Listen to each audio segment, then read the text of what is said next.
But you gotta ask yourself, what business am I really in? I'm in the business of creating smiles, wrong term, right? I'm in the business of lighting people up. Whatever it is, you gotta find something that is your mission, that when somebody asks you about it, instead of talking about the process, I'm a lawyer, I'm a wholesaler of cars, you say, I actually for a living help people get the finest cars in the world at the cheapest possible price. Now I'm leaning in.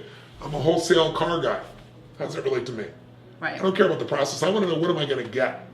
You say you're a dentist, I think I'm going to get pain.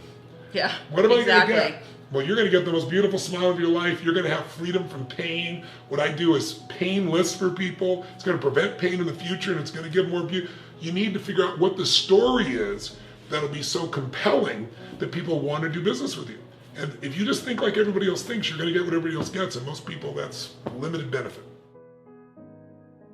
100 million people last year alone, just in the United States. So that's amazing. I'm going to feed another 100 million this year with my partnership with Feeding America, and I've got a plan to feed 1 billion people over the next 9 years. We'll have 250 million people fed by the end of this year. So it's really exciting. That's just got to be personally. Well, considering so I had no uplifting. food when I was 17 for Thanksgiving, 11 when I was 11 years old for Thanksgiving. So then I started feeding people at 17, and it was 2 families initially, and it just altered my life. I had so much joy to see that happen, because to have my family be fed when we had nothing changed my entire view of life. It's like if strangers really do care, and it affected the direction of my life. And I always promised myself I'd find a way to get back, and it's just gotten bigger and bigger and bigger. Then when I wrote Money Master the Game, I spent 4 years interviewing self-made billionaires, all the people start with nothing and most successful on earth, and I'm watching them cut food stamps simultaneously by, I think it was $6.8 billion, which is like everyone who gets some financial support where they really do need it, not people who are abusing it. All of them lose a meal a month for a week's worth of meals every month. So I'd fed 42 million people in my life, and I thought, what if I could do that in a year? And then I wrote the book, and I donated at a $5 million advance. I donated the advance, and then I got more expired, so I wrote bigger checks beyond that and fed the 100 million. And now I've got this system laid out to feed the billion. So it's the thing I'm most excited about actually right now in my life. Most people think change takes forever. Like people say to me, it took me 10 years to change. And I always go, bullshit, it took you a minute. It took you 10 years to get the minute where you said no more, or I quit, or let's do it, or I love you, or I do. That's where your life changes, you know. And then even if it does happen quick, people think it won't last. So I said, I know it'll last. I've done it for 39 years. Most of us as business owners, especially professionals like dentists or doctors, chiropractors, what you find for them is they're some of the hardest working people, but they never really learn to run a business. And I'm the same way. They're usually artists. Like I'm an artist at my core. Artist meaning my art is helping people change their lives. And the dentist has worked a lifetime to develop this skill and this compassion and this art. But then there's the running of the business. And you spend all this money going to school to become a great dentist, but no one teaches you. And so most dentists are in a position where it really isn't a business, they're self-employed. When you own a business, you got to be a business owner. When you're a business operator, which most professionals are, where you're the one running the business and you're in the business and it's your skill set, most people like that get stressed out and overwhelmed. And you know the statistics on suicide and in the dental business. That isn't just the business side. I really believe that also relates to the types of materials that they deal with. We can talk about that later, because I just had an interesting health scare that I'd like to talk about at some point, because I'd like to plant a seed with dentists and see if I can help them in what's going on. But I think you have to decide, I am going to master this thing called business and not feel like it's the most overwhelming thing, even though it looks like it. It was overwhelming to drive a stick shift car in the beginning, for me at least. No experience. I'm supposed to do this, I'm supposed to do this, shift this, put the My gear, brother taught me. and watch the rear view mirror simultaneously. Like, it's not going to happen, right? But after a while, it becomes each of these individual things, these 12 things, is one thing called driving, and your brain's freed up to, do everything, like even text, unfortunately. But people are freed up. So I think the same thing is true in business. I take people in 5 or 6 days and put them through immersion. So now what can they do? I think the first thing you have to realize is that the chokehold on the growth of your business is always the owner. It's always the leader. And 80% of that chokehold on the growth of your business is your own psychology, your own fears, your own limits, your own, I've tried everything, your own stories. When I say psychology, it just really means emotions and stories that we create for ourselves that keep us from maximizing what we're capable of. We convince ourselves we've tried everything, and we haven't. But innovation is the secret to really growing anything. You got to innovate and you got to market. And as a dentist, you got to say, same as myself, I have a gift, they have a gift, I have a talent, but my talent is going to die on my lips or die in my hands unless I can find a way to market that, to get people to want to do business with me. And what makes people do that today more than anything else besides relationship and referral is innovation. And so if I was a dentist today, I would be saying, what's my 3, 4, 5 steps? My first step is I need to decide that I'm going to own this business, not just be the dentist. That I'm going to take the time over the next year or year and a half, put myself in some environments where I learn the things I don't know so I can feel comfortable, so I can feel like I can make this thing happen. And there's no conflict between being a great healing professional and being a successful business person. And the way I would do it first is I'd get myself in those environments, but the minimum I do is I'd want to know more about my clients than they know about themselves. I know a man that from Australia decided, he was a dentist, and he decided he was tired of people not showing up. He was tired of trying to bill and not getting paid, properly from various insurance. He was tired of all these things. And one day, he just decided to sit down with every one of his patients one-on-one, and he said, I'm changing my practice. I'm going to do a practice where I'm going to take a lot less clients and let go of probably half the clients I have right now. I only want to do business with people who I personally like, who when they come in, I want to sit down, have a cup of tea with them, understand what's going on in their life, what their goals are, and I want to make sure that everything in my psyche is taking care of them and helping them augment the way they look, the way they feel, and their vitality and the health of their system. And he sat down and said, so to do that, I want you to know I have some simple things. I'm promising I'll give you the best dental care of your entire life. I'm promising that if you come in your appointment, you will not be delayed more than maximum of 5 minutes ever. And he laid out all these things. I'll give you the best care of this, the most attention. He goes, but this is what I'm going to require for patients that work with me. I'll refer them out to someone else if this is uncomfortable. He said, I require that if they cancel, they're going to have to pay for it. I require they show up on time because I'm going to respect them, they respect me. I'm going to also require that in the next 6 months, that if I do the quality work I promised, they'll give me 2 referrals from 2 other quality people that I'd probably want to take care of as well. And he said, I'm shutting down any other form of my business, and I'm going to spend more quality time with you, and I want the referrals because I don't want to spend time marketing and selling. I want to spend time putting my attention and making your life better. He quadrupled his income and cut the time he spent doing dental work by more than 60%. I believe that. Just because he became an owner who owned his business instead of running around trying to please everybody and being frustrated that people are canceling and so forth. And most of us just don't own ourselves enough, right?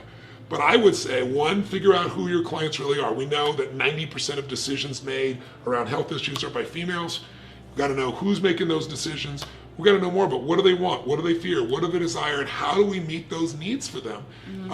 We need, number 2, align with what people spend money on. And most people don't go to the dentist till they have to, but where the profits are, as you well know, is elective dentistry, right? And so saying, what are the innovations that I can find a way to bring leverage so that I have a reason for people to come see me different than everybody else or better than everybody else? I look at a third thing for me. I'd say, okay, if I know who my clients are, and if I've got, something that's innovative now, what's the people interface look like? What you just said. How do it's not the person you hire, as they always say, it's the person you fail to fire that messes you up. The person at that front desk, they might be a really nice person, but if they aren't someone who connects with people, if they're not somebody who they naturally have a natural effervescence, it's not fake, it's not phony, if the wrong person in the wrong seat, they might be a good person, they might belong in another seat, but they can't be the person up front connecting with people. And you have to make those decisions and go find that person and replace them, because the people interface is everything. A fourth thing that somebody might consider doing to start to take control of their business is to say, okay, if the largest trend once again is 92% of the people in this culture believe their smile is a very important element, then how do I reorient not just to maintenance and support, but what do I do to making somebody more attractive? It'd be another element. So I go through a dozen different approaches. I think what has to happen is someone has to first say, I'm not going to tolerate the way I have run my business in the past. I am better than this, I deserve more than this, my staff deserves more than this, and there is a way. Because what most people do is they get to a place of learned helplessness. They'll tell themselves, I try everything. I always tell people, if you want to have a breakthrough in your business or your life, you need 3 things. Most people say, okay, I want to break through, I want to lose weight. They look for how to do it. They look for the strategy. I'm a strategist. I spent my whole life, you got one of my books here, it's nothing but strategies, right? It took me 4 years. I got the best financial strategies from the very best people on earth, Warren Buffett, Carl Icahn, you name it. So I believe in strategy, but how to do something is the wrong sequence to start with. Like, what's the strategy for being fit and healthy? It's not that complex, and yet 70% of the US is overweight. It's like, you just have to do it. it's not a strategy problem. What it is why aren't they doing it? It's because they have a story. And everyone does this. Entrepreneurs, business people, everyone does this. When we get fearful, when we've tried something and we're not succeeding as fast as we want, when we are afraid of failing, we come up with a story about how it's not our fault or how we're going to do it in the future, because then we don't have to feel bad. Feeling bad makes us have to deal with it. Most people are overwhelmed, so they come up with a story about, I tried everything. If you tried everything, you'd be fit. You'd be healthy. I tried millions of things. Millions, name them. 3 things they did 50 times that don't work, right? But I think if you can come up, when you change the story, when you come up with a new set of beliefs, you'll find yourself finding the strategy or using the strategies that already work that are there that right now your mind says, oh, it won't work. And the best way to change people, you got strategy, story, is state. And I always share this with business owners. You've got to be able to produce a different state in your people. There has to be something compelling. There has to be a sense of mission. Tony Hsieh at Zappos is one of my dear friends, and he took over Zappos when it seemed like the dumbest idea in the world. We're going to sell women's shoes over the web. Everybody said, well, what's wrong with this picture? They got to try them on, right? It's like, it's never going to happen, not in a million years. Right. And Tony said to them, let me tell you something. You guys have been in this business and you've been failing, and so all you see is failure. You think you've tried everything. You've tried everything. He said, you try something radically different. He said, here's what we're going to do. Yes, they need to try them on. So we're going to pay for the shipping. We're going to change the offer. I always tell business people, change your offer, change your business. Change your offer, change your life. And Apple did a 99-cent offer and changed the music business overnight. There's so many ways to do it, to make an irresistible offer that makes people say, I want to do business with you. And what he did is, and they all looked at him and said, we can't do that. And he goes, and there'll be no limit on how many shoes they can take. No limit, and we're going to pay the shipping. He goes, oh yeah, and if they don't like it, they can ship it back and we pay the shipping. Everybody said they're nuts. Everyone thought he was crazy. And he said, you're nuts because what you're doing, you're going bankrupt.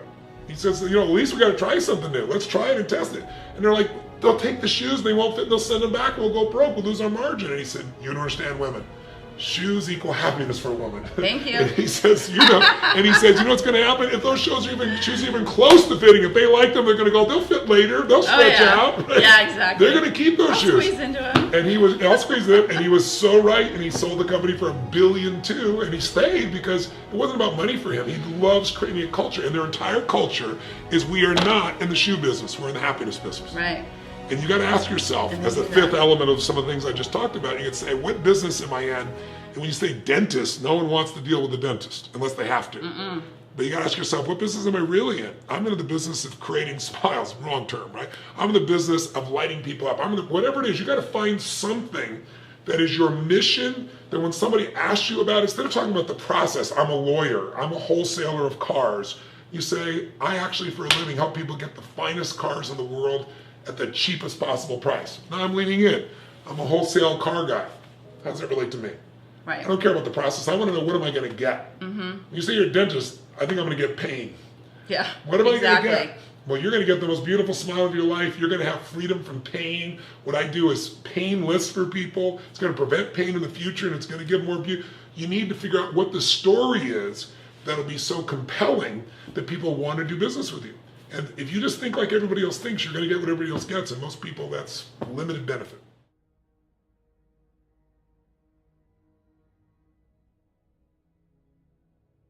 I think you have to decide what's most important to you and what are you doing all this for. If you're just doing it for money, it's a burnout for anything. So you got to just ask yourself, what you don't want to give up on is, why did you get in the business originally? What is it you really want? And economic freedom should be clearly one of those things for people, but time freedom should be there also. That's why I work with dentists when they go through business mastery to make them an owner, so they can start to say, I really could have somebody else in some of these, taking over some of these clients. And most are scared to do that initially because they go, that's my income. But we show them how to time it so that gradually you end up getting more income from other people working than yourself. Then you do your best work. It's like the goal is get financially free, not so you never work again. Because if you don't ever work again, you'll dry up inside. It's like when I was growing up, everybody's like, making the money to get rich and retire. So I did that at 26, which was so absurd. And the amount of money I had, I thought was more than you could spend. Of course, that was not true. But what I learned is it's really about making enough money you don't ever have to work again, and then you work harder and you enjoy it more. Steve Wynn's a dear friend of mine, built most of Las Vegas, and he's 74. Peter Guber, who's here in LA, a friend of mine who owns the Warriors and Los Angeles Dodgers, He owns movie companies. 74 years old. Does more today than when I knew him when he was 50. Warren Buffett, 84, 85 now, works harder today than ever more. None of those people have to work.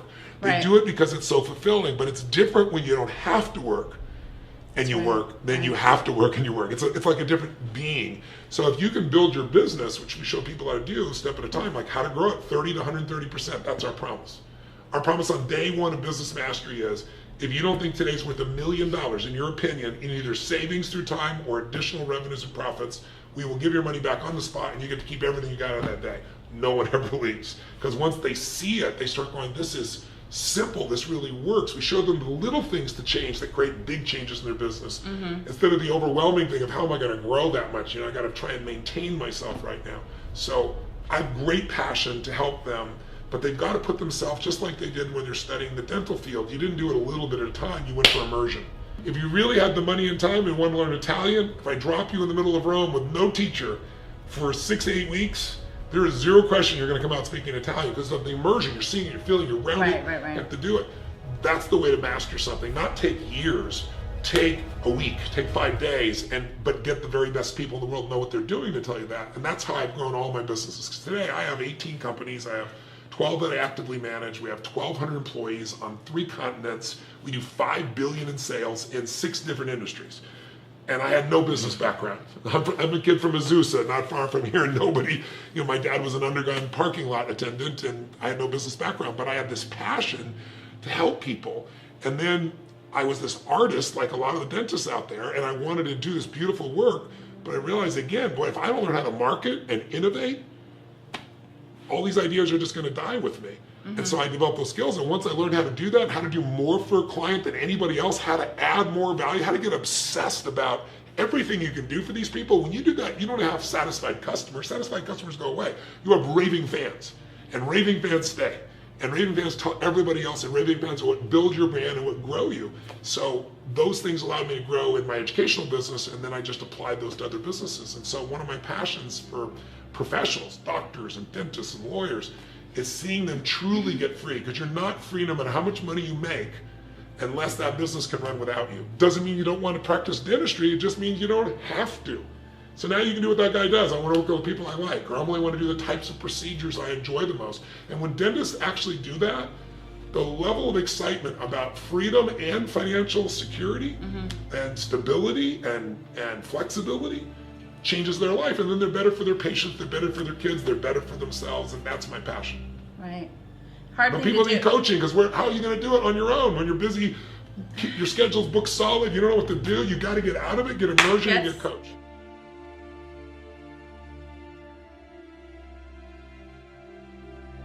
You have influence. Right? And when you get that, your life will change, because otherwise you're always stressed out if you're not in control. But you got to become better as influencing, but you can't influence someone if you don't know what already influences them.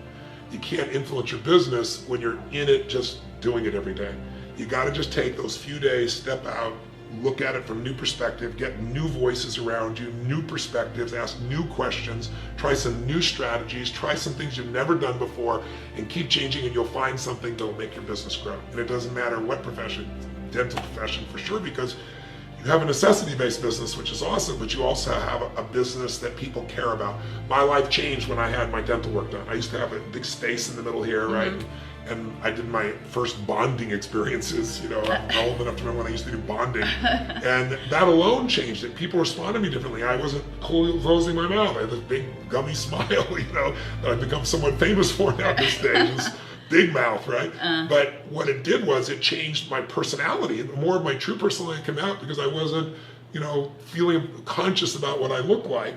And I think doctors need to remember that that's where the opportunity for growth really is. If all you are is in the blocking and tackling of, eliminating the problem, then you're probably gonna have a hard time growing your business. But if you do that and the elective, and most dentists I know today do that, but I mean really figure out how to market that, really figure out how to deliver your message about what you do differently than anybody else in the marketplace, then you have a disproportionate advantage over every dentist out there.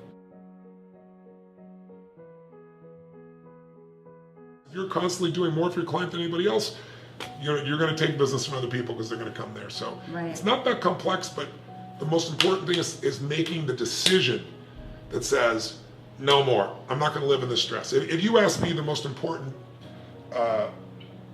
thing I believe, like what is my mission beyond helping people in their business that matters in their lives, I really believe that everybody wants an extraordinary life. Every dentist I've ever met, any doctor I've ever met, every person you've ever met wants life on their terms. Some people life on their terms is 3 beautiful children. Some people it's writing poetry. Some people it's, making them, $100 million or $1 million, whatever it is. But you got to know what you really want. And then you need 2 skills. And in the middle of all your dentistry, you got to come back to these 2 master skills. Because if you want life on your terms, not your idea, my idea, but their idea, you got to master, number 1, the science of achievement. You got to figure out, how do I take myself from where I am to where I want to be? And if you're going to do it on your own, it's pretty slow because you're busy. But if you go in immersion for a weekend or a few days, whether it be me or anybody else, there are plenty of great people out there, but just giving it the focus. Where focus goes, energy flows, and you can start making changes. But it'll never happen. Stay in your head, you're dead. Stay in your head, you got it here. So that there's a momentum that happens when you say, I'm going to go really take control of this. I'm going to really stay focused. I'm going to go in immersion. I'm going to own it. And then you got to get out of your environment to do it so you're not caught up. And then you got to get people that have succeeded to show you how, and then you're going to apply it a step at a time. And some things will take longer than you want, but if you get started now, you're going to get there so much quicker than if you keep talking about it or thinking about it or ruminating over what's not working, right?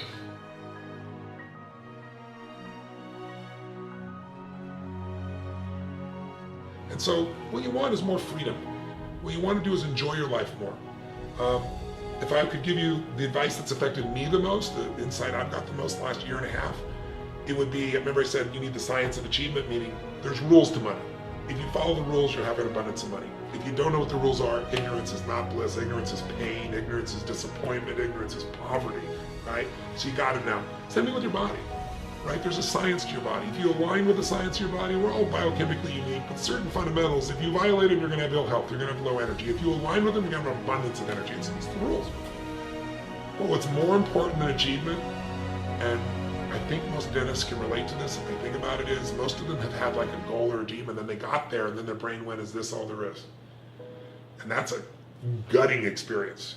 Because like when you fail, most of us, and most dentists I know, they care so much, they've been driven, they've made it through school, they're professionals, right? They're not the average person. Professionals have a different psyche. Most of those professionals, they're driven, they're hungry, they're committed, they're gonna find a way, but they're not fulfilled. And I really believe success without fulfillment is the ultimate failure. So the second major skill that a human being has to master if they want an extraordinary life is the art of fulfillment, and it's an art. What's gonna light you up, looking at your shoes, is different than what's gonna light him up even though he's your man. But what I mean seriously is, like, I'll give you an example. Steve Wynn's a dear friend of mine, and I think I shared this when I spoke at Serrano. He's brilliant because we were in Vegas and we were around the corner from his place. And so Steve calls me one day and he says, Tony, where are you in the world? And I said, I'm in Sun Valley. I have a Sun Valley, Idaho, kind of a escape ranch there up in a ski ranch. And he said, I'm in Sun Valley. He has a home there too. He goes, it's my birthday. I said, Steve, happy birthday. He goes, you're going to come see me? I said, of course I want to come see you. I didn't know you're here. So he said, hey, when you come, I got to show you something. I have this painting that I've been coveting and I'm making up the time. I think he said 16 years. For 16 years. And he said, Tony, I just outbid everybody on Sotheby's and I finally acquired it. $82 million for this one painting. And I'm like, wow, I can't wait to see it. I'm on my way. So I'm driving there and I'm picturing, what is this, the Mona Lisa? Is this a Renaissance picture? $82 million. It's gotta be the most incredible painting. I walk in his house, he goes, check it out. I look on the wall and it's this red and orange square.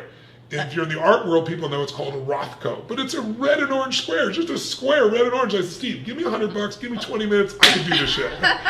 He didn't like that. He goes, no, and I was teasing him. I go, no, but I mean, 82 million? He goes, no, the guy committed suicide. I said, well, that must be his blood for $82 million. I mean, come on, right? But you know why I bring it up is, I respect him because he can get $82 million of the joy out of that red square. I'm not sophisticated enough clearly to do that. I don't find $100 of the value in that, but I respect him for it. Right. So what I've learned is everybody gets turned on, everyone is fulfilled by different things. The common denominator are 2 things. You gotta grow to be fulfilled. If you make $1 billion, you don't keep growing, it doesn't matter. If you're a comedian and everybody loves you, but you don't keep growing, it doesn't matter. You're gonna be miserable. I always tell people you grow or you die, not only in business, not only in your personal life, your intimate life, but in every aspect of life. So the one word that'll make you feel happy is progress. If you're not where you want to be physically, but you start working on your body, and even if you're not there yet, but you start making progress, you're going to light up, even though you're not there yet. And when you get there, being thin is not going to make you happy. It'll just feel good to have that energy, and to own yourself in a new way. But some people, they're bored. You got to keep making progress. Progress is everything. And you don't have to be perfect, you just have to make progress. But we make progress and we grow, so we have something we can give.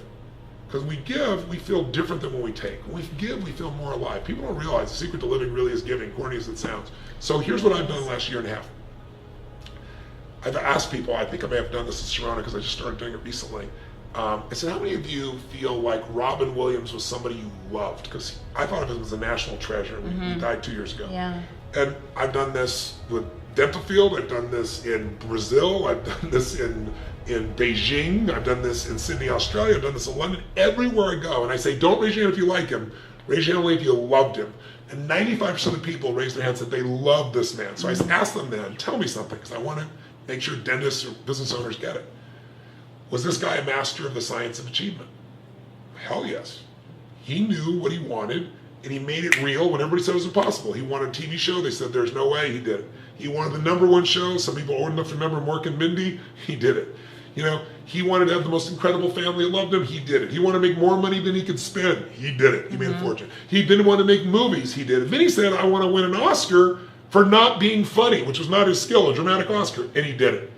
Then he said, I want to make the whole world laugh, and he did it. And then he hung himself. Yeah. How is that possible? So sad. Hundreds of millions of people love this. Hundreds of millions of people love this man. He left his children, more importantly, left his wife. Why? Because he suffered every day, because he made everyone else happy except himself. And so I look at that, and I've made a distinction the last year and a half. I was in India with a friend of mine, really smart man. He goes, Tony, you always talk about how the quality of your life is the state you're in. If you're high energy, super high energy state, you process problems easily, right? You deal with it. Even if it's a big problem, you can handle it. If you're a real low level of energy, the world's impossible. You don't even start. Well, your mindset says it's not going to matter, because the state you're in, remember I said strategy, story, state. Right. When you're in a low state, you come up with a lousy story. With a lousy story, you have lousy skills. You know what I mean? It's like when you get pissed off at somebody, you suddenly remember everything they've ever done that's pissed you off. Or when you're in love, there's nothing wrong with life, right? Because you're in such a beautiful state that your story of your life changes, right? So about a year and a half ago, I was talking with this friend. He goes, you always talk high energy, low energy, peak state, low state. He said, what if we thought about life this way? What if you thought about life and said, there's only 2 types of states you could be in, and your life is based on where you spend most of the time. There's states we would call beautiful states. Happiness would be one of those, right? But if you only had one emotion, it gets old. Well, humans need variety. Like, in fact, if you've ever been so happy you smile so much your face hurts. You remember that? So beautiful states could be happy. It could be grateful, it could be feeling generous, it could be feeling driven, it could be hungry, it could be curious, it could be a sense of awe, it could be love. But when you're in beautiful states of being, no one has to tell you what to do, you do the right thing, and you bring something to the table, because most people are not in a beautiful state. And so you become a force of beauty, of good, of love. People want to be around you. The other states are suffering states. What's a suffering state? Well, if you asked me a year and a half ago, do you suffer? I would have said, what? I wouldn't have been exaggerating. Are you crazy? I've got, 18 companies. I have the 4 most amazing kids. I worship my wife. I've got great physical health. I have economic freedom. I got a mission I love. I got the greatest life in the world, and I was being totally authentic. But I did suffer. But as an achiever, I would never call it suffering. I was frustrated, of course. I was overwhelmed at times. I was stressed. I would challenge to be the nicest word I would use for it at times. And there are times I challenged, there are times I was pissed off, right? And I would have told you before, well, that's part of the process of running a business and being life. And what I found is it's not true. That pissed off, frustrated, overwhelmed, all those things we call natural are not natural. They're a piece of software in your brain. We have a 2-million-year-old brain, and it evolved to make you survive. This brain is not designed to make you happy. Happiness is your job. It's to make you survive. So it's always looking for what's wrong. It's always looking for what you should be afraid of, what you should deal with. And it exaggerates it because it wants to get you so you survive. So it gives you fight feelings or flight feelings. And we don't have a saber-toothed tiger to run from anymore. So now what do we do with this brain that's always on alert, trying to figure out what to do and protect us to survive? We don't need to survive. We're going to survive anyway, but the brain's still 2 million years old. So survival software is running, and it goes, oh my God, what does she think of me? Or, oh my God, do I have enough money?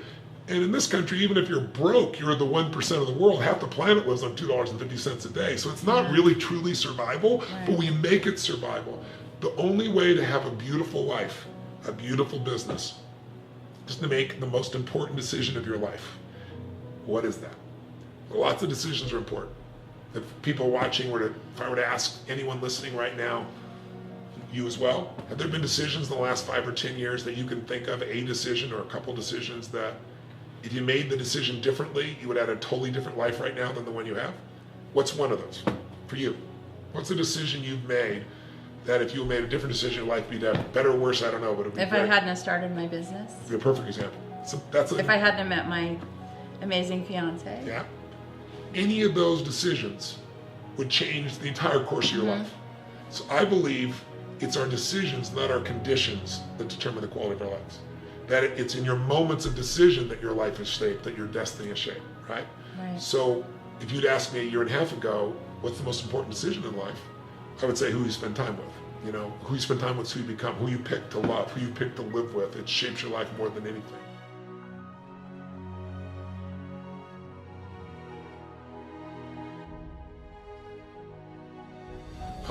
But today, as important as that is, my wife and I both agree that it would be a different decision. And that is, as important as it is who you're going to love, that person could die. That person could get ill. That person could change their mind. That person could cheat on you. They could leave with you. And if I am going to help you to have the most incredible life possible, there's only one way to do it. And that's to decide that you are no longer going to suffer. You're no longer going to live in stress. You're no longer going to get frustrated. You're no longer going to get overwhelmed. And I'm sure people are thinking that's a nice thing to say, but how the hell do you do it? The way you do it is you don't say, I'm just not going to suffer. You realize that this mind is what makes you do that. And you decide life is too short to do that, because if my husband leaves me, if I have this health problem with somebody else in my family, if these things happen, I need to be able to still have a beautiful life, because problems are always around us. One thing I figured out a few years ago is problems and happiness have no relationship. Somebody can have the most intense problems, lose an arm, be blinded, and have a beautiful life and live in a beautiful state. And most people have everything to be grateful for, and they're in a shitty state, right? And, you know, they're worried about things that haven't happened, may never happen. They live in suffering all the time. So what I did is I began to say, okay, how do I get out of suffering? I said, the first thing I got to do is realize I really am suffering, because that's not part of my identity. Second thing I decided to do is life's too short, I'm not going to do that. I realized my happiness was too cheap. Meaning, all I had to do I have one in my pocket? I don't know, I must have left it somewhere else. All I had to do is pick up my phone to get pissed off. Why? You have 1,200 employees on 3 continents and all these different industries. What are the chances somebody is screwing up right now? Probably good. 100% someone is screwing up. Not now, within the day or two. Because when you have that many moving parts and that many different industries, somebody's going to do something I don't think is right or is ineffective. And that's part of the process. So if my happiness depends upon you behaving a certain way, then my happiness can be taken from me so cheaply, so easily. Or if my happiness is even about me being perfect or something. No one's perfect, so I'm going to be pissed off at myself. So what I've learned is this incredible balance between achievement and fulfillment.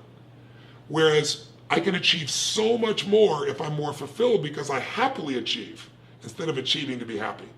If you achieve to be happy, as corny as that sounds, nothing is ever going to make you happy long term, because there'll always be something to worry about, to be pissed off about, to be frustrated with, to be concerned about.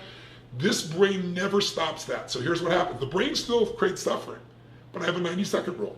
The decision my wife and I made is we no longer going to suffer.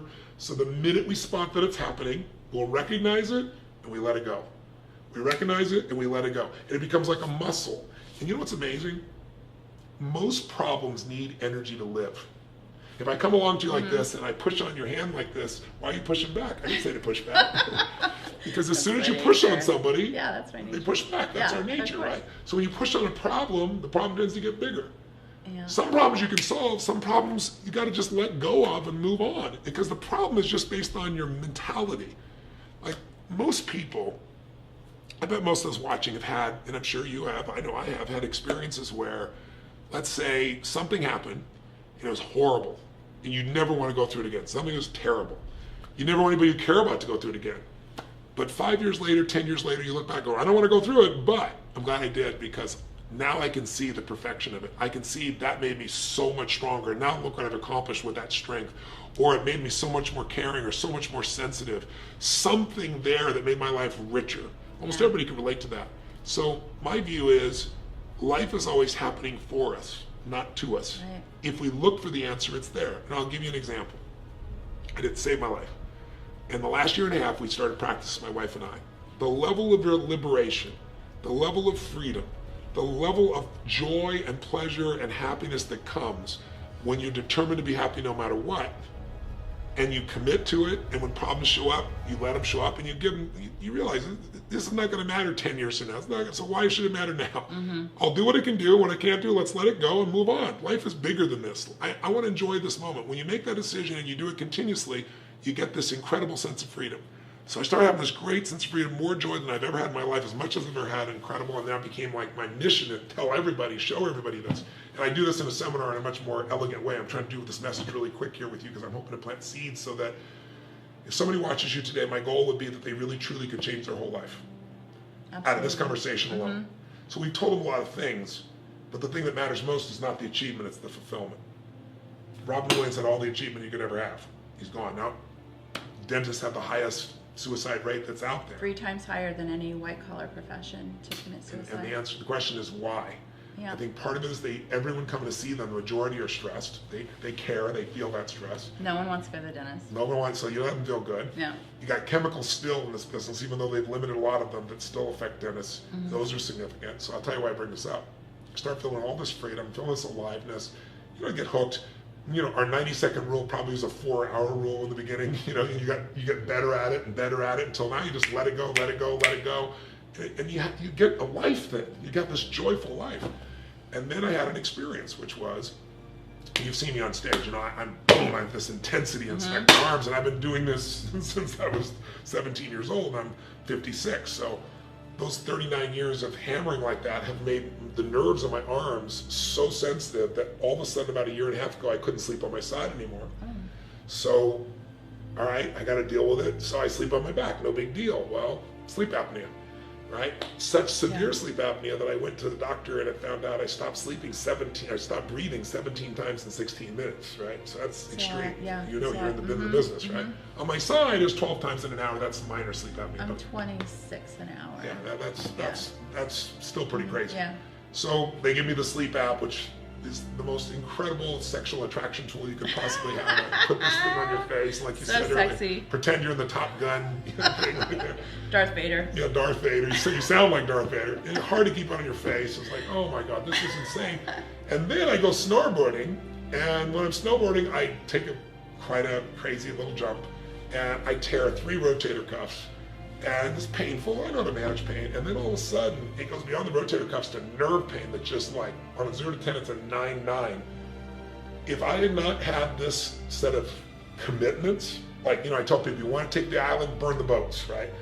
I am not going to suffer. The level of suffering would be incredible because when I went into an MRI, I sit down with a doctor and he says, I just have to shoot you straight. You'll never snowboard again. You'll never play squash again. You can't jump up and down the stage. No more clapping your hands. They got to, basically no more life, he tells me, basically, right? Nice. And I'm just sitting here looking at him, and he goes, and he shows me a MRI, and he goes, you know, one good hit, and you'll be a quadriplegic. And I'm like, wow, this guy has an interesting bedside manner. You know, this is pretty intense, right? So obviously, I don't take one answer. So I go to a dozen doctors, and, you know, unfortunately, most of them give me similar, you know, types of feedback. And then I find a doctor in Australia who says, I had spinal stenosis.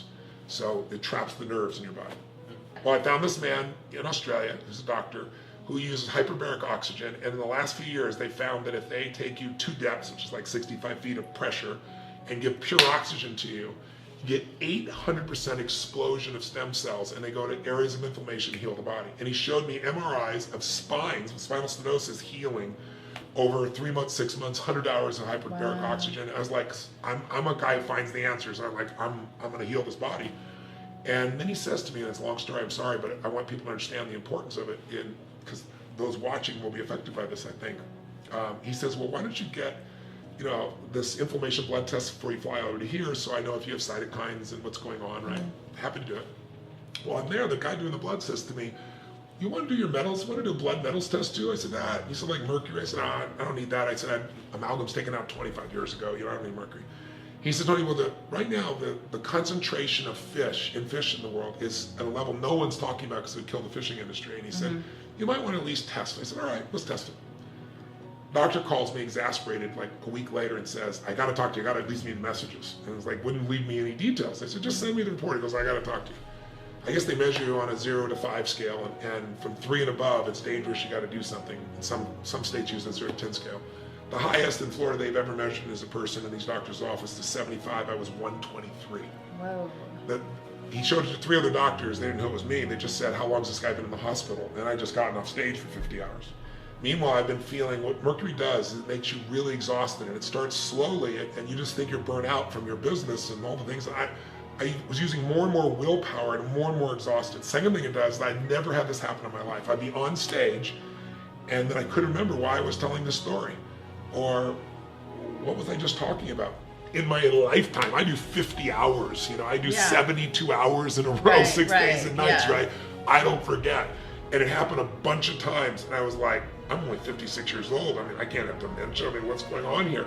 Mercury creates a dementia effect. A lot of people are misdiagnosed of mercury and what it really is, or dementia, I should say. What it really is mercury poisoning. And there's so much mercury poisoning in dentists, it's the most extreme. And here's the other thing it does.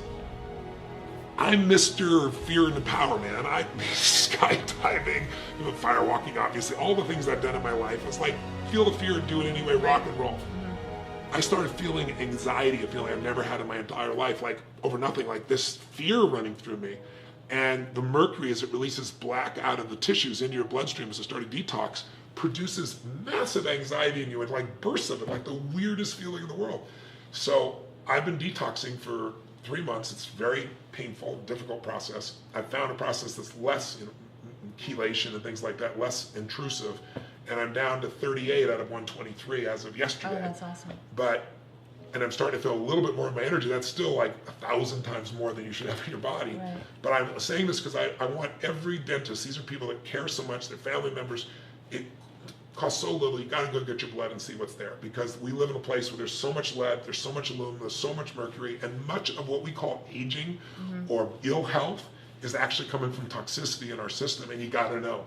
But the reason I tell the story is, I would have died if I hadn't had all these problems that looked like on the surface they were destroying my life. Like, right. If the sleep apnea had not been so bad, I'd never go spend a night in a hospital and have somebody videotape me and stick things in my nose and my head and electrodes and And then such a nice process. Yes, it's such a beautiful process. And I sure as hell wouldn't have I went and got PRP and my arm wouldn't even move. The guy didn't do any good whatsoever. So all of this, in the middle of the pain, I was able to make the distinction between pain and suffering. The physical pain is pretty intense. What made it worse was the suffering. The suffering was the story, like, why this happened to me. And I've done so much good work, and I should never have clapped my hands together, and all these stupid stories, and oh my God, will I ever be able to get on stage again and feel 100%, and what's gonna happen to my life, and that's the suffering. This little sharp thing is called pain. Once I separated those two and stopped suffering, I can handle this 100 times better. But when I was suffering, it multiplied the challenge. So I've covered a lot of territory. I don't know how much you'll be able to lead for the people here, but I really, awesome. my heartfelt prayer is that this little conversation with us, that some people will look at this, I know all of them won't, and say, wow, the greatest gift in life is not what I achieve, but it's my ability to enjoy this life. And the only thing preventing me is a mind where I believe my own limiting thoughts. And we all have limiting thoughts because they're not ours. They've been around for millions of years. I want to kill that son of a bitch. It's not a new thought. It's not your thought. It's like if I told you 100 years ago you were going to have this little device in your pocket called a phone, and you could pull this box out, and it would use invisible waves to capture someone on the other side of the earth and show them to you so you could talk to them. You'd say, you're insane. We're going to lock you up. Right. Well, thoughts are waves. They've been around forever. And they're like a TV set. If I turn the TV to one channel, you're going to get a horror story. You turn another one, it's a comedy. You turn another one, it's a romance. The way we use our body determines which thoughts we tap into. If you get in a lousy state, you're going to have lousy thoughts, and the lousy thoughts create a lousy state that just feeds each other. And so what you have to do is learn how to break that pattern. And so my fastest way to do that is find breathe in my heart, slow things down, because the mind goes fast. Breathe in my heart, go, look at that thought going by. Look at that silly thought I was starting to believe, right? And I let it go. And as I let it go, then I think, focus on something I can appreciate. Because what's wrong is always available, so is what's right. And then whatever you focus on, you feel. Right. If you want to focus on all the ills in the world, every generation has found ills that they can make it feel like it's the worst time to be alive. If you want to, you can find out it's the best time to be alive. It all depends on what you appreciate. So I'll give you one final example, silly one.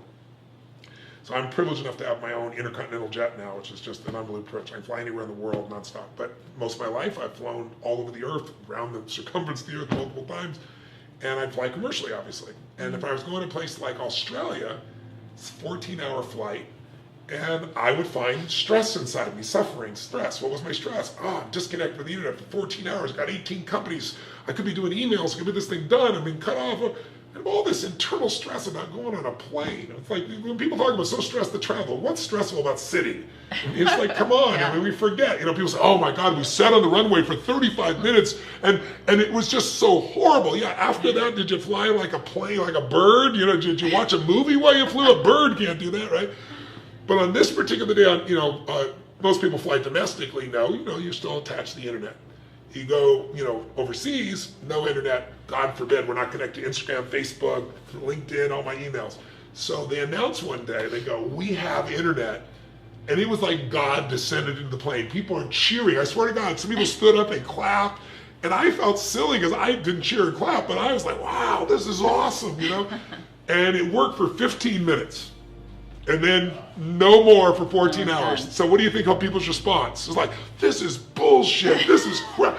Something that 15 minutes earlier was a miracle suddenly becomes an expectation. Yeah. So what I try to tell people is if you want to change your life, trade your expectations for appreciation and your whole life changes. Because if you can find a way to appreciate any moment, you're going to have enjoyment in your life. And from that state, from a beautiful state of being, you can help anyone. You can solve your big problem. You can't solve your problem when you're stressed out of your mind. And so I look and say, what's the greatest gift you could give your clients, your children, your husband, your wife, yourself?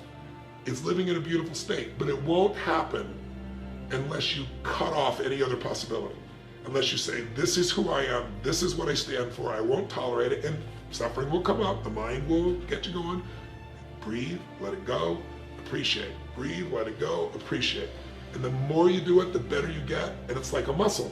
Once that muscle's strong, everything in life becomes beautiful. I know it sounds like hyperbole, but if you really commit to it, you'll discover what it is.